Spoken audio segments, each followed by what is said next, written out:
povo, muito boa tarde. Estamos aqui de volta com mais um Cabeça de Homem Além do Óbvio. E o tema de hoje, gente, é câncer. Uma doença que acomete muitas pessoas e que é uma doença ainda que nos causa um certo pavor, um certo temor, dá uma agonia, assim, uma angustiazinha até para poder falar sobre esse tema. E o objetivo da gente estar aqui hoje falando sobre essa doença que na última sexta-feira, dia 8 de abril, foi o Dia Mundial de Combate ao Câncer. E eu estou aqui com dois convidados super especiais e especialistas, Dr. Gervásio Araújo, que é médico psiquiatra, psicoterapeuta, mestre em desenvolvimento humano, escritor e palestrante, já esteve com a gente aqui algumas vezes. Dá um alô para todo mundo aí, Dr. Gervásio. Alô, amigos. Alô, Mayara. Boa tarde para todo mundo. É uma satisfação muito grande poder estar aqui mais uma vez, falando sobre um tema tão amedrontador e que eu possa trocar esse medo por vontade de viver, por alegria de viver, que é o grande antídoto para evitar o câncer. Vamos lá. Ok. E meu outro convidado é o Dr. Leonardo Boente, que é médico oncologista. Ele é especialista em tumores torácicos de cabeça, pescoço e urológicos. E ele vai estar aqui hoje para falar para a gente do ponto de vista médico, todas as nossas dúvidas, o que é que a gente tem que fazer, o que é que a gente não tem que fazer, quais são os fatores que causam câncer, se tem como evitar. Dá um alô para todo mundo aí, doutor Leonardo. Boa tarde, Mayara. Saudações ao doutor Gervásio. Bom, o câncer hoje, né, é a segunda causa de morte em todo o mundo, né? Uma doença que em uma projeção para em 2030 ser a principal causa de morte no mundo. E só nesse ano de 2016, cerca de 200 mil brasileiros terão um diagnóstico de câncer. Então, um tema de extrema relevância, é um prazer estar aqui para discutir esse assunto. Ah, que bom, a gente que agradece, é a primeira vez que você vem. Zé, tá baixo o microfone dele? Ele chega um pouquinho mais pro lado, eu puxo o microfone para a esquerda, aí aproxime mais o microfone. Ah, peraí. Melhorou, Zé? Pronto, agora todo mundo vai poder ouvir. Gente, eu sei que não é um tema fácil, enfim, alguém conhece um familiar, um parente, um amigo que já foi acometido por essa doença, tá? Hoje a gente está aqui com dois médicos, mas um especialista em câncer e o outro que é psiquiatra e psicoterapeuta para tirar todas as nossas dúvidas. Os nossos canais de comunicação são o telefone da Metrópole, DDD 71 3505 5000, 35055000. Vocês também podem falar pra gente pelo nosso WhatsApp, que é o 981553258, 981553258. Podem mandar mensagem pelo portal metro1.com.br ou podem falar com a gente também pela nossa página do Facebook, que é o Cabeça de Homem 1. Não falta canal de comunicação. E além disso, eu quero dar um alô e um beijo pro pessoal que acompanha a gente pelo Periscope, tá? Que é um aplicativo ligado ao Twitter e que a gente faz a transmissão do vídeo aqui ao vivo para quem tem Periscope e quer nos acompanhar. Muito obrigada, fiquem com a gente, mandem suas perguntas e dúvidas. Doutor Leonardo, o senhor já falou que hoje no Brasil o câncer é a segunda causa de morte no mundo e que em 2020 ou 2030 vai ser a primeira causa de morte, tá? O que é o câncer e o que causa o câncer? Então, o câncer nada mais é do que quando a célula adquire uma capacidade de proliferação e mortalidade, né? Então, essa célula vai se proliferar de maneira indeterminada. Além disso, ela adquire uma capacidade de invadir outros órgãos, que a gente chama, a cunha médica, como metástase, né? E o que acontece? O que gera que essa célula adquira essa capacidade proliferativa? São alterações genéticas, né? Essas alterações genéticas, Mayara, elas podem ser tanto adquiridas, que a gente chama de mutações somáticas, como podem ser também alterações genéticas hereditárias. Uhum. Falando de forma percentual, 90% dessas alterações genéticas elas vão ser adquiridas, né? Não vão ser hereditárias, apesar da falsa impressão que a gente tem de que é passado de pai para filho, o câncer, quando a gente fala que o câncer tem sempre uma origem genética, mas não. 90% dos casos ele vai ser esporádico, né? E o que causa, né, essas alterações adquiridas, né? A gente tem alguns fatores que são conhecidos como fatores carcinogênicos, né? Tá. Dentre eles eu destaco o tabagismo, né? Existe uma estatística americana em que 30% de todos os casos de câncer eles têm uma contribuição por conta do tabagismo, né? E além disso, uma coisa que é pouco falado é a obesidade. A obesidade também é um fator claramente carcinogênico e para vários tipos de câncer também. Então hoje cada vez mais a gente estimula a população a hábitos de vida saudável, já que 90% desses cânceres são adquiridos. Tá. Doutor Gervásio, quando as pessoas recebem um diagnóstico de câncer, eu estou com câncer, ou meu pai, minha mãe, meu irmão, o filho ou filha, qual é a sensação que acomete o indivíduo? Mayara, a princípio, a pessoa quando recebe o diagnóstico de câncer, ele entra no medo, pavor de morrer, enfim, tudo que vem em torno do medo e relacionado com o câncer. Já as outras pessoas, elas ficam com medo também, enquanto o outro tem o medo de morrer, os outros têm o medo da perda. E pelo medo da perda, e muitas coisas acontecem também. Infelizmente, podemos dizer até que positivas. Quando nós temos alguém que está com câncer, geralmente ficamos mais presentes, damos mais atenção, damos mais amor, tocamos mais. E isso é um dos fatores que, inclusive, ajuda a pessoa que está com a afecção a melhorar seu humor, a se sentir melhor, a ficar mais tranquilo, a se sentir mais amado.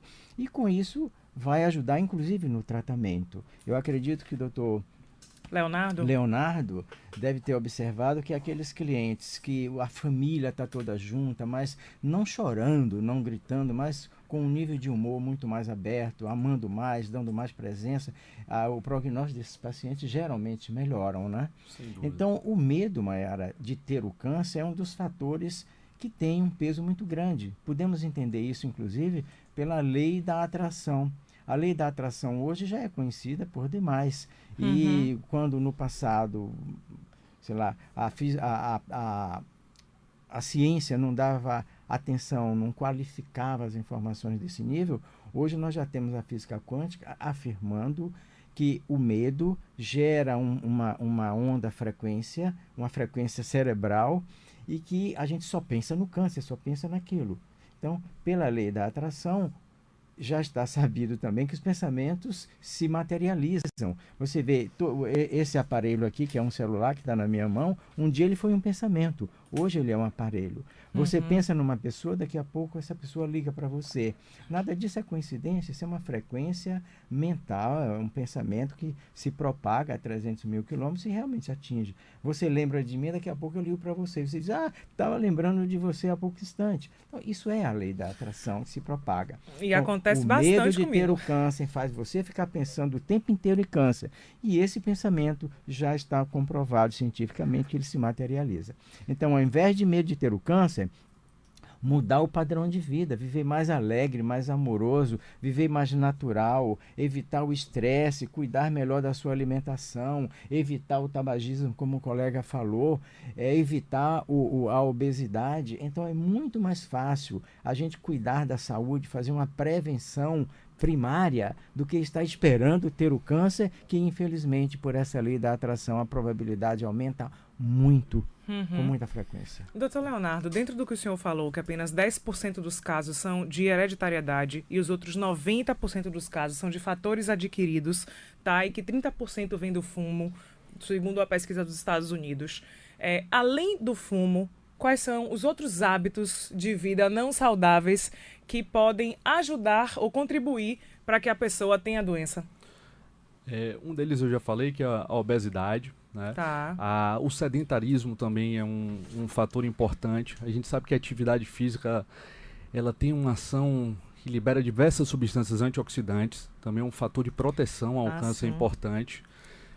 Além disso, uma alimentação equilibrada, principalmente rica em frutas, em vegetais, além de evitar alimentos, principalmente carnes embutidas. Recentemente, no ano de 2015, a OMS publicou como sendo um fator carcinogênico as carnes embutidas, né?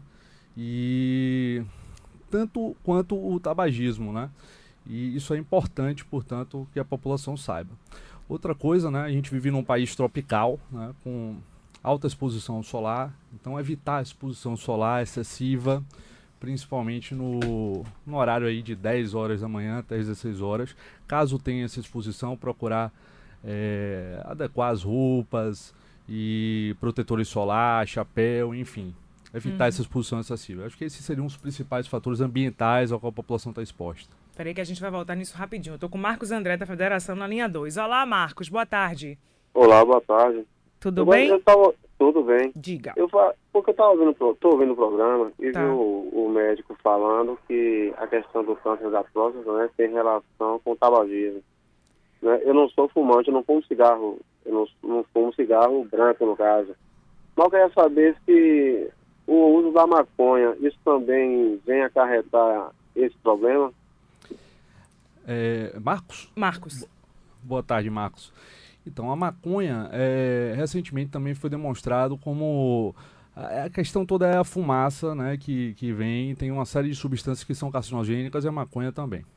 Mas isso só se for, digamos assim, muito fumo, pouco Exatamente. fumo? Semelhante ao tabagismo, tem até menos fatores carcinogênicos, mas obviamente se você tiver uma alta carga de exposição, também você vai estar exposto a esse risco de câncer de pulmão, principalmente. Tá. Eu quero fazer uma provocação para os nossos ouvintes e perguntar o seguinte. Quero fazer duas perguntas.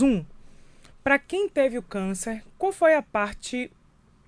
O que foi o mais difícil? Se foi a notícia do saber, se foi o processo do tratamento, se foi o estar só, se foi o medo da morte, etc. E para quem passou pela doença, eu quero saber que lições ficaram e se mudou alguma coisa na vida, ou na sua forma de viver, na sua forma de ver o mundo. Ou seja, tive a doença, eu tenho a doença. O que é o mais difícil, ou o que foi o mais difícil? Segunda coisa, superei a doença. Que lições ficaram? Mudei alguma coisa na minha vida? Sim ou não? Liguem pra gente, 3505-5000. Vou repetir, DDD 71, telefone 3505-5000. Deixa eu aproveitar, eu vou passar para o senhor de novo, doutor Leonardo, depois eu volto para o doutor Gervásio. A questão da exposição solar. A gente estava conversando um pouco antes aqui que os homens, além de, não vou dizer que é todo mundo, mas uma parte dos homens, além de ser descuidado em relação à saúde, tá? Estão também resistentes a cuidar da saúde. E eu vejo pouquíssimos homens usarem protetor solar. E a gente sabe que o câncer de pele é o câncer que mais atinge homens, é o principal tipo de câncer que acomete pessoas, né? E eu quero saber o seguinte, o que a gente pode falar para esses homens se cuidarem? E para usar o protetor? Acho que uma coisa importante falar, assim, até mesmo antes do protetor, evitar a exposição solar. O protetor, ele ajuda, sem dúvida nenhuma, a proteção com roupa também, mas evitar principalmente essa exposição solar em horários de pico. E se tiver essa exposição, sem dúvida nenhuma, pessoal, vamos usar o protetor solar, vamos usar o chapéu, vamos usar roupas para proteger, principalmente pessoas que tenham a pele mais clara, e quando tem esse tipo de exposição, tem aquelas queimaduras, sabe? Essas pessoas são as que têm maior risco de câncer de pele, principalmente o melanoma, que é o câncer de pele que a gente fica mais preocupado, que acarreta, tem uma alta letalidade essa doença. Tá, a gente tá com o Djalma Paiva no trânsito. Olá, Djalma, tudo jóia? Olá, Mari, como vai, querida? Tudo bem? Tudo na paz, e você? Tudo ótimo. Manda tudo ver, diga. Eu acompanhei uma tia que ela teve câncer, acompanhei assim uns 6 meses finais. Uhum. Mas uma coisa que eu achei interessante do doutor que ele falou aí, já é que eu leio um pouco sobre física quântica e tal, essas coisas eu gosto muito, e aí eu achei interessante essa abordagem dele já sobre a física quântica, sobre a atração e tal, achei bem importante. E assim, a ciência já esteja assumindo isso de forma mais prática mesmo. E qual foi a sensação que ficou, Djalma, enfim, de acompanhar essa sua tia? Qual foi o lado bom e o lado ruim? Fala pra gente, o que é que ficou aí de lição? O lado bom, mas a gente passa na vida de forma assim, diferente, né? Porque a gente vê uma pessoa ao longo do tempo definhando é doloroso. E o lado bom, o que foi o lado bom? Porque eu acho que tudo tem um lado bom e ruim. Não, eu digo assim, o lado bom é você valorizar, né? O lado ruim é você ver um ente querido, né? Definhando e tal. É uma coisa que você não quer pra ninguém. Aí, assim, essa discussão que tem de algumas pessoas já estão em fase final do câncer e decidem mesmo terminar em casa e tal, eu acho isso até vantagem, né? Porque o lado ruim é esse, você vê um ente querido definhar, é terrível. Ô, Djalma, obrigada pela sua participação. E obrigada por nos acompanhar sempre. Beijo grande. Eu quero dar um recado aqui, só complementando o que o doutor Leonardo falou. que geralmente o homem, eu vejo muitos homens assim, ó. Ah, só homem não precisa dessas coisas de frescura, não, de usar protetor solar. Quem aqui usa protetor solar? Matheus usa? Carlinhos? Não. Por que, Carlinhos? Macho não usa protetor solar, é? Tem isso? Dante usa protetor solar? Só quando a mulher passa. Zé, você usa protetor? Mais ou menos. Doutor Leonardo, o senhor? Eu uso, né? A pele bem clarinha. Doutor Gervásio, o senhor uso, usa? sim. Que bom. Além do protetor solar, eu uso os cuidados que o doutor Leonardo está sugerindo. O cuidado do sol, propriamente dito, a roupa, o chapéu, tudo. Porque o que eu sempre digo, gente, às vezes o homem, uma coisa que a gente bate bem no pé, o homem geralmente não liga pra essas coisas. Só que se vocês, meninos, tiverem alguma doença, isso vai afetar o casal e vai afetar a família. E aí eu digo, vocês acham que nós, mulheres, vamos querer prescindir de vocês? Ou que a gente vai ficar bem se vocês tiverem alguma coisa?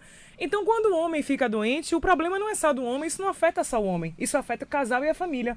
Então, a gente está aqui com a campanha, que é sempre que eu venho martelando, com a campanha social que a gente tem, que é Juntos pela Saúde do Homem, que, meninos, se cuidem, não só por vocês, mas pelas suas famílias. E pedindo às mulheres, vamos cuidar dos nossos homens, dos nossos pais, dos nossos irmãos, dos nossos companheiros, dos nossos filhos. E eu acho que nós, mulheres, temos um papel importante nisso, porque os meninos ainda são resistentes. Então, no primeiro momento, a gente vai com cuidado. Se não funcionar assim, a gente pega um pouquinho no pé, mas até ver que a coisa vai andar naturalmente. Ricardo Porto, na linha 3. Olá, Ricardo, tudo jóia? Tudo bem, mãe? Tudo jóia. E você, como é que estão as coisas? Sobrevivendo. Oh, meu Deus, tá sofrendo com a filha que partiu, é? Tô apertado ainda. Mas a gente sobrevive. As redes sociais tornam mais próximo agora, né? Aí ajuda um pouquinho. Que bom, que bom. Me diga, você já passou por alguma situação envolvendo a doença? Olha, infelizmente, meu pai foi embora, porque aquele negócio, eu batia sempre nessa tecla e concordo com o médico. Existe o câncer provocado e aquilo que acontece. Meu pai era tabagista, fumava 4 maços de cigarro diários. Teve câncer em todas as vias respiratórias. Um outro tio meu, ele veio a óbito também por câncer, mas de próstata. Porque ele se dizia que era homem suficiente, não aceitou fazer exame de toque. E, infelizmente, ele morreu numa cama de hospital, onde a morfina já não surtia mais o efeito. Então é isso negócio. Se você puder evitar, melhor. Existem determinados cânceres que você não tem como evitar. O câncer de próstata, você vai fazer exame e tal, para fazer a descoberta. Agora, se você puder evitar fumar, eu parei de fumar. Graças à onda angular que me deu ajuda, na época eu parei com isso. Tá? E principalmente se toca pessoal. Tá? Um abraço. Um abraço, obrigada. Doutor Gervásio, como é que a gente faz esses meninos, homens, machos, garotos, o que for, vencer essa resistência? Homem, não, eu não, gente, homem que é homem não tem esse preconceito tão grande. Homem que é homem se permite cuidar e fala, não, eu sou homem. E uma coisa que a gente bateu a tecla bastante ano passado aqui uma coisa é você ter sexo, outra coisa é você ser examinado.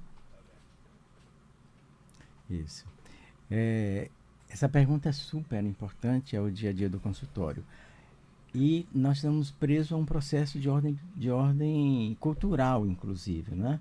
A maioria dos homens não sabem que uma parte dos hormônios dele é feminino. Ou seja, em todo homem tem hormônios femininos. Significa que nós temos um lado feminino, um lado sensível, um lado amoroso. E esse lado, quando ele é cuidado, vai nos possibilitar uma outra situação que é fantástica. Existe o macho e o homem.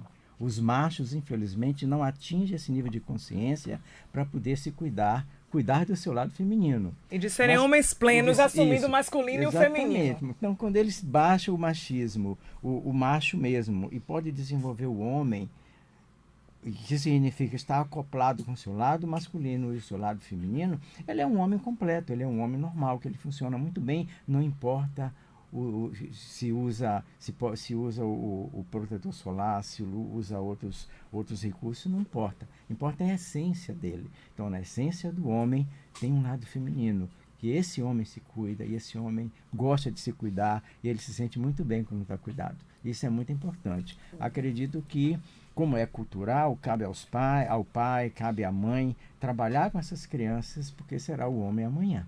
Bom, adulto de importante. amanhã. Gostei. É bom a gente enfatizar, porque às vezes tem aquela Isso. música todo homem feminino não nega o seu lado masculino, ou o Exato. contrário. Ou seja, não é só uma questão que a gente fala de ideia. O corpo, na verdade, de todo indivíduo, tanto a mulher tem hormônios masculinos, e quanto mais brinca, né? Mulher de bigode nem homem pode, que a mulher tem muita testosterona. Também como o homem tem hormônios femininos e vice-versa. Então o indivíduo, na verdade, independente da questão de gênero, se a gente for falar só reduzida à questão de sexo, todo mundo tem um lado feminino e masculino. Então eu acho importante a gente tentar harmonizar esses dois lados. Eu tô com Márcia Maria de Jesus Santos, que mandou uma mensagem aqui. Bom dia, linda e competente Maiara. Ô, lindona, bom dia também.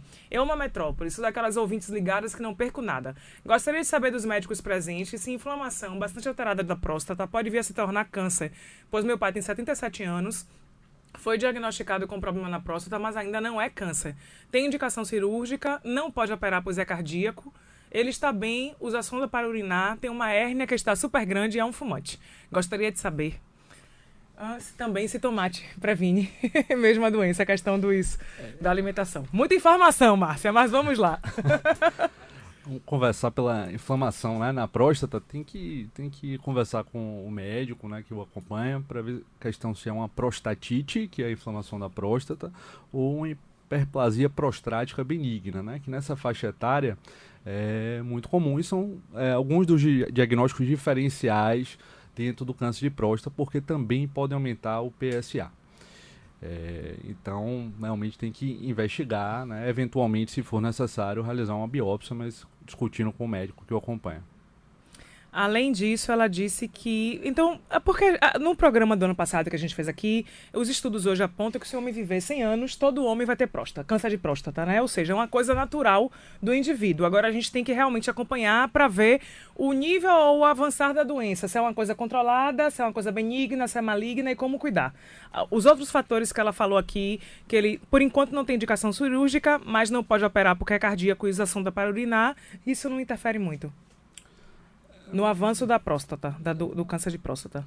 Não, primeiro, pelo que eu entendi, ele não teve o diagnóstico, né, do câncer de próstata, então aparentemente parece ser mais uma próstata grande, né, que ele tem, e a cirurgia provavelmente é para reduzir o tamanho dessa próstata, só que o risco cirúrgico deve ser muito alto. Tá, eu tô com José Fernando de Camaçari na linha 2. Como é meu ouvinte assíduo, eu chamo de Zé mesmo. Ô Zé Fernando! Boa tarde, nosso anjo da metrópole. Boa tarde, meu amor. Tudo jóia? Como vai você? Vou em paz, graças a Deus, irmão. E aí, me diga, alguém da sua família, ou conhecido, ou que já teve essa doença? Olha, Maiara, minha mãe foi vítima, entendeu? Então ela sempre dizia para nós, os filhos, que devemos aprender a conviver com aquilo que não podemos dar jeito. Mas ela sofreu influência para fazer se operar. Quando ela se operou, morreu. Agora, eu quero dizer ao nosso doutor Leonardo e doutor Giovanni que o maior índice de câncer, doutor, para mim, são a alimentação neste mundo que é só agrotóxico, e o senhor sabe que nós tivemos uma dupla no Brasil, Leandro e Leonardo, que cultivava o tomate e ele foi vítima do tomate através do agrotóxico. E o que é que o senhor acha da pílula azul que diz que está solucionando aí o câncer nesse país, a liberação? Muito obrigado, viu, Maiara? Obrigada, Zé. Um abraço. Tem alguma relação, doutor Leonardo? Que isso aí ainda não sei, não li sobre isso. Sobre a pílula? Não, sobre os efeitos cancerígenos dela, tem? Acho que ele falou na realidade do agrotóxico, né? Do agrotóxico dos alimentos e a questão também que ele da pílula azul. Cancerígeno, sim. A questão da pílula azul, tava até esperando essa pergunta, que hoje, quando a gente está no consultório, a cada 3 perguntas, uma é em relação à pílula do câncer. Tá.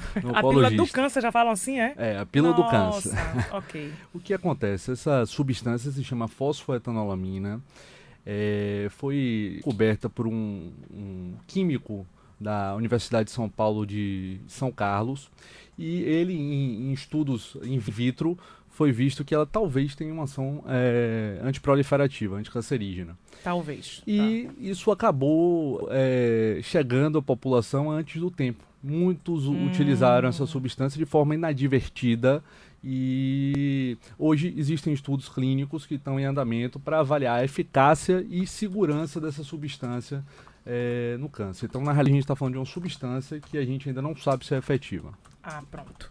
Ok. Dentro dos alimentos, doutor Leonardo, que são alimentos que eles podem ajudar, que são os antioxidantes, que podem ajudar, digamos assim, ou a combater... eles ajudam a combater a doença, e se você já tem a doença, eles ajudam a não piorar? Explica um pouquinho para a gente os efeitos dessa alimentação. Na realidade, eles ajudariam ao desenvolvimento da doença, né? Preveniriam, né? Tem alguns alimentos que são antioxidantes, em que eles diminuiriam a chance de eventualmente vir a desenvolver o câncer. Quando o paciente já tem o diagnóstico de câncer, a gente não tem evidência científica ainda de alimentos que possam eventualmente ajudar no tratamento da doença. Tá. A gente vai ter que ir para os intervalos rapidinho, 2 minutinhos, gente. Fiquem com a gente que a gente volta já já. Olá, pessoal. Boa tarde. Estamos de volta ao Cabeça de Homem Além do Óbvio. E o tema de hoje é câncer. No último dia 8 de abril, sexta-feira passada, a gente teve o Dia Mundial de Combate ao Câncer e a gente está aqui falando hoje sobre essa doença que ainda dá medo, temor, pavor, ainda é estigmatizada, há muito preconceito, muita gente não consegue nem falar o nome câncer, fala CA, então a gente ainda tem muitos desafios e muita coisa a aprender, muita coisa a vencer para que a gente mude um pouco, os nossos hábitos, tá? E que a gente vença a doença. Para quem está começando a acompanhar a gente agora, vou fazer um simples resumo. Os meus convidados são o Dr. Gervásio Araújo, que é médico psiquiatra, psicoterapeuta, Dr. Leonardo Boente, que é médico oncologista, tá? 90% dos casos de câncer não são fatores hereditários. Apenas 10% são fatores hereditários.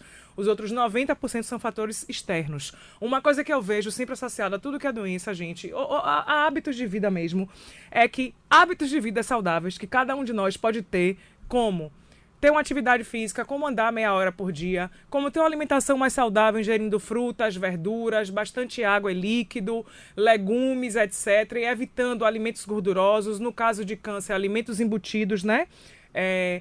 A gente não fumar muito, não fumar, na verdade, não beber muito, a não ser socialmente.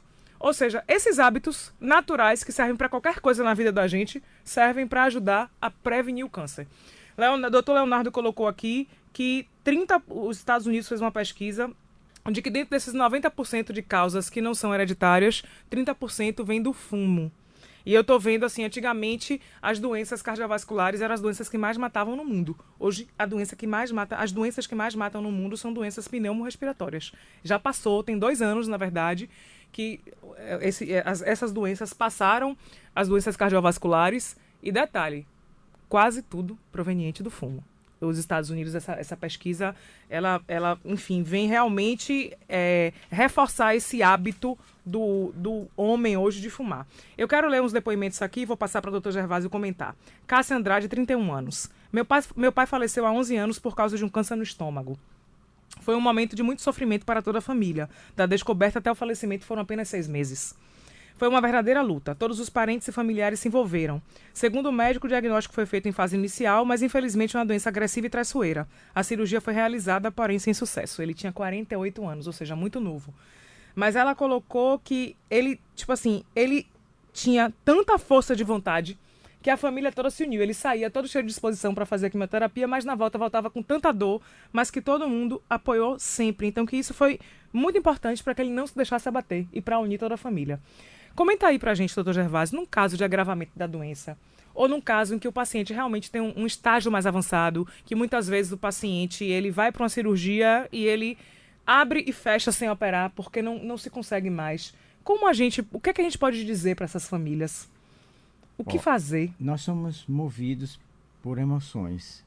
Emoções são frequências energéticas que nós vivemos e que nós temos e estamos relacionados com isso o tempo todo. Quando o câncer aparece, como eu falei no início, é o medo que abrange todo mundo. Então todos ficamos com medo. A própria pessoa entra no medo e logo ele próprio se acostuma com esse medo, muda os conceitos, e ele começa a se acostumar e o sentimento dele muda. As outras pessoas passam do medo, saem do medo e começam a ter pena e compaixão. No momento que se tem a informação de que realmente não tem mais jeito, é o outro sentimento que predomina. Por exemplo, se nós temos um parente, um irmão, um tio, uma mãe, seja que nível for, e que realmente está nesse estado, agora vem a tristeza. A tristeza pela possibilidade da perda. E aí não tem jeito, temos que sentir a tristeza e o remédio da tristeza é chorar.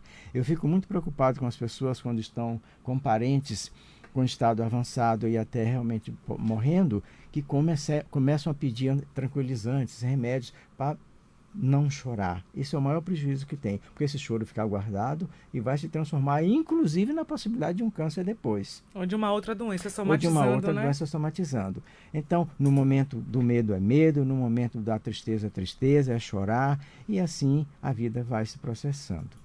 Eu gostaria de acrescentar um pouco com relação aos alimentos. Tem um tipo de alimento que a gente não está muito ligado, mas já se sabe que são os corantes dos refrigerantes, são cancerígenos também. Os adoçantes, enfim, todas as substâncias químicas que nós estamos ingerindo, mesmo com o nome de alimento, elas têm um potencial muito grande. O outro fator é viver estressado, viver deprimido. A depressão causa câncer e está dentro do contexto emocional. Então precisamos cuidar dos nossos sentimentos, evitar viver depressivos, deprimidos, tratar a depressão para que não seja base ou laço para o desenvolvimento de câncer, inclusive, e outras doenças também. Ô, doutor Leonardo, qual o percentual de pessoas, de uma forma geral, que quando tem a doença se curam? E outra coisa, assim, como é a doença que ela não avisa quando ela chega e que às vezes a gente não tem sintomas logo, então é uma doença que ela é silenciosa. Como rastrear isso? Quando, com que idade? Como saber? Tipo assim, todo mundo deve procurar um médico para saber se tem câncer? O quê? Como que a gente pode fazer para rastrear? Ou com que desconfianças? Ou o quê? Mayara, a percentagem de cura ela depende muito do tipo de câncer. Quando a gente fala de câncer, é uma doença heterogênea, né? Okay. Tem vários tipos. Dentro até de um tipo de câncer, você tem vários comportamentos. São mais de 100, eu li, né? Muita coisa. Exatamente. Mas assim, existem muitos tipos de câncer que a gente tem alto percentual de cura, fugindo um pouco da saúde do homem. Por exemplo, câncer de mama, né? Câncer de mama a gente tem 85% de cura, né? Então, o paciente, às vezes, quando tem um diagnóstico de câncer, ele às vezes pensa que é sinônimo de morte, e na maior parte das vezes não é. A gente tem bons tratamentos em que a gente consegue muitas vezes curar a doença e quando não curar, controlar a doença muito bem. Em relação aos exames de rastreamento que a gente tem, qual o objetivo do rastreamento? O objetivo do rastreamento é a gente detectar a doença antes dela gerar sintomas. Por quê? Porque ela vai vir num estágio mais precoce, o que está diretamente relacionado com o prognóstico. O que a gente tem de evidência para fazer rastreamento na população do sexo masculino é em relação ao rastreamento do câncer de próstata. A partir dos 50 anos, deve realizar o PSA e o toque retal, os dois, anualmente. Para pessoas que têm história familiar positiva, quando eu falo história familiar, eu me refiro a parentes de primeiro grau, que são irmãos ou pai. Essas pessoas têm que fazer a partir dos 45 anos, assim como pessoas da raça negra também a partir dos 45 anos. E um rastreio que eu quero chamar a atenção da população, que é muito pouco divulgado, é em relação ao câncer de intestino. Câncer de intestino é a terceira maior causa de câncer na população do sexo masculino. Quando diagnosticado precoce, você consegue curar a maior parte dos casos. Então, hoje existe um exame que se chama colonoscopia, que a gente consegue detectar lesões pré-malignas, ou seja, antes de se tornar o câncer. Esse processo dura 10 a 15 anos para se desenvolver. Nossa. Então, você fazendo uma colonoscopia a cada 10 anos, você consegue interromper esse processo, detectar até mesmo antes da doença se desenvolver. Então, é um exame pouco divulgado e que é indicado a partir dos 50 anos. O problema é o acesso a esse exame. Então, por exemplo, sistema público de saúde, você não tem uma grande disponibilidade desse exame. Mas existe uma alternativa, que é a pesquisa de sangue oculto nas fezes, que deve ser feita anualmente. Caso positiva, deve ser realizado então a colonoscopia. Ser feito anualmente com todas as pessoas ou com homens a partir da determinada idade? A partir dos 50 anos também. Ok. A gente está com José Fernandes, de Salvador, na linha. Boa tarde, José. Boa tarde, tudo bem? Tudo jóia. Olha, eu queria fazer uma referência ao doutor. Minha irmã tem 78 anos de idade, ela sempre foi uma mulher de boa saúde. E há uns 3, 4 meses, ela pegou uma queda em casa e não levantou mais. e perdeu os movimentos da perna. Ao fazer o exame constatou que ela tinha um câncer na vértebra. Ela fez a cirurgia, tirou o tumor, mas ela continua sem movimentar as pernas. Está prostrada na cama. Ela está bem cuidada, se alimenta bem, só que não move da cintura para baixo mais. Eu queria saber se os médicos deram a última forma, que ela nunca mais vai andar. Eu tinha uma opinião aí do médico. Obrigada, José Fernandes. Boa tarde. Então, a impressão que eu tenho é que talvez tenha sido uma síndrome de compressão medular, que é quando o tumor ele comprime a medula e pode gerar esse quadro muitas vezes irreversível. Então, por isso a importância do diagnóstico precoce do câncer para evitar o diagnóstico nesses estágios um pouco mais avançados. Gente, ou seja, a gente tem mais de 100 tipos da doença. Cada doença ela pode acometer a gente a partir de uma idade ou enfim. Ou seja, não tem, a gente tem que ter, o principal, hábito de vida saudável. Isso. Porque como saber, você não tem, o evitar só é dessa forma, né, doutor Leonardo? Sim, exatamente. E além da questão Da questão psíquica. psicológica, né? O estado de vida, a qualidade de vida, o tipo de relacionamento que essa pessoa tem, o cuidar das suas emoções, dos seus sentimentos, diminuir o estresse, viver uma vida mais natural, mais simples. Tudo isso nos ajuda a estar prevenindo o câncer. Tem um fator que foi falado um pouco antes, que é a proporção de hereditariedade com Fatores externos. Quando essa ideia da hereditariedade, precisamos ver o seguinte: as pessoas mantêm os mesmos hábitos. Então, antes se dizia que filho diabético, sempre diabético. Quem teve um câncer, o outro vai ter câncer. Isso é um tabu, porque do ponto de vista psicológico e emocional, nós vemos o seguinte: uma criança de diabético geralmente come açúcar desde criança, desde pequenininho, que ela mantém o mesmo padrão, o mesmo processo. Então isso também é expandido para a história do câncer. Então, se a minha mãe teve câncer, de repente eu como filho mantenho os mesmos padrões de vida, as mesmas qualidades que ela vive, então a probabilidade aumenta. Então eu criei o meu, mas não herdei dela. Eu posso ter criado pelo mesmo processo, pelo mesmo padrão de vida que ela vivia. Então todos esses fatores nos ajudam. E é necessário que estejamos conscientes o tempo todo. Eu falo em 3 níveis de consciência. O nível de consciência 2 nos permite saber as coisas antes que ela aconteça, ou querer saber, pensando, avaliando, estudando. Por exemplo, esse programa está sendo uma grande aula para todo mundo que está assistindo. Então, se todas essas informações são levadas em consideração e são refletidas sobre elas, muita gente vai evitar o seu câncer ou vai viver com ele. Uma outra coisa é o tabu do câncer. Quanto mais quanto mais mistério nós fazemos da coisa, mais essa coisa se potencializa. Então, o câncer é uma doença como outra qualquer.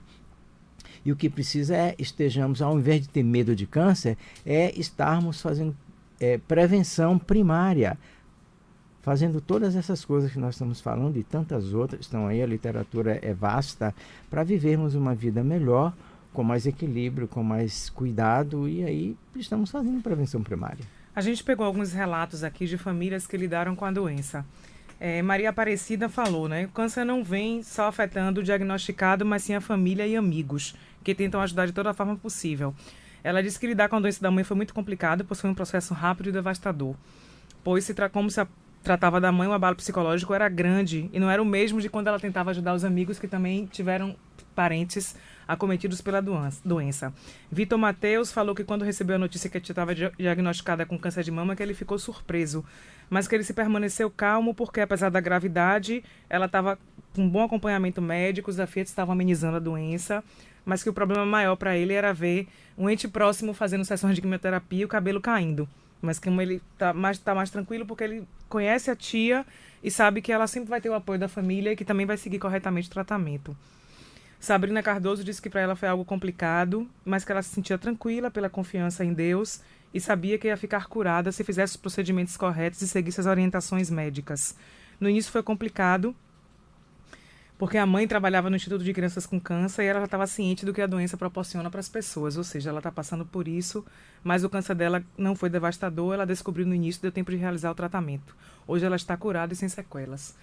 Doutor Leonardo, quando o senhor está trabalhando, nossa, que tem que dar o diagnóstico, o que é o mais difícil? E como a maioria das pessoas recebe isso? O oncologista ele tem um viés grande que muitas vezes ele já vem com o diagnóstico do câncer. Então, muitas vezes não é a gente que dá o diagnóstico, mas muitas vezes a gente fala sobre o prognóstico, né, sobre o que a gente espera daquele câncer, sobre os objetivos do tratamento. E isso muitas vezes até às vezes mais impactante do que propriamente o diagnóstico. Uhum. A gente procura sempre saber primeiro o que o paciente quer saber, né, exatamente, e falar claramente os objetivos do tratamento. Para ficar, é importante sempre ter uma conversa sincera com o paciente, porque a gente trabalhar com a mesma linha de pensamento é sempre importante. A decisão ela sempre é compartilhada, e para isso o paciente precisa ter informação. Tá. E a gente procura fazer isso. Tenho 2 perguntas aqui. Doutor Gervásio, eu quero que o senhor respondesse, que eu acho que ela se encaixa mais. Se falar sobre a doença, pode fazer a doença se agravar? Não, é se ficar pensando e desenvolver medos, aquela preocupação, tudo isso é um potencial energético que a probabilidade, segundo a física quântica, aumenta muito mais pela tal lei da atração. Então, se nós estamos pensando naquilo o tempo inteiro, reverberando, pensando e preocupado, e mobilizando medo, raiva, inclusive, tem pessoas que ficam com medo, com raiva da doença. Então, isso só faz piorar, só faz complicar mais. Porque afeta o fator emocional, Exato. gente. Também o seu psicológico. O emocional está em torno de tudo, está envolvido com tudo. E a gente fica numa ideia fixa, né? Você termina realmente só vivendo aquilo. Isso. É como se fosse um alimento emocional, um alimento Exatamente. Psicológico para aquilo. Tem uma pergunta aqui para você, doutor Leonardo. Marival Domingos Teixeira. Olá, ótimo domingo, Maiara. A gentileza pergunta ao doutor Leonardo se ele pode informar as causas das doenças, enfermidades, inclusive do câncer. Um forte abraço. Na verdade, você já falou um pouco, mas deu uma resumida aí, doutor Leonardo. Então, as causas, conforme eu falei, 90% dos cânceres são adquiridos, ou seja, exposição a possíveis carcinógenos ambientais. Entre eles, novamente, destacando o tabagismo, alimentos não saudáveis, de uma forma geral. A obesidade está muito relacionado ao câncer. O etilismo, até que eu esqueci de falar previamente, o etilismo exacerbado também está relacionado. Muito, gente. Exatamente. Alguns vírus também, como o vírus da hepatite B, por isso também a ideia da vacinação da hepatite, o vírus do HPV, agora em mulheres também já está liberado pelo Ministério da Saúde a vacinação para o HPV. Então, isso são alguns dos fatores causais, né, e que a gente tem medidas de prevenir o câncer, o que é a melhor forma, na realidade, de combater o câncer. Quero mandar um beijo aqui para DG Barreto. DG, não vou ler suas mensagens, viu? Não vai ficar só entre nós. Mas manda um beijo no coração para você. Ai, doutor Gervásio, assim, ó, quando a gente pensa na questão, a mulher, sobretudo, ela é muito vaidosa, tá? E o homem é muito visual. Então, uma preocupação minha, a gente está falando de cabeça de homem, mas como isso eu quero falar como afeta a família, acho que a gente tem que pensar algumas coisas. Porque assim, quando o homem é acometido da doença, geralmente ele lida de uma forma. Mas quando a mulher é acometida da doença, vamos supor, e tem que tirar uma mama, tem a questão da mutilação, ou tem a questão de a minha mãe está, minha mulher está, minha irmã está, minha filha está. O homem já tem dificuldade para lidar com essas questões. Como é para ele essa questão da perda? E outro, ele lidar com a mulher, como dar suporte a ele para lidar com a mulher mutilada? Será que isso pode, como é que eu vou dizer, impedir o homem de avançar, dar alguma resistência na questão da troca afetiva, sexual e amorosa com sua companheira? Tudo isso aí está incluído no que nós falamos antes, na cultura, né?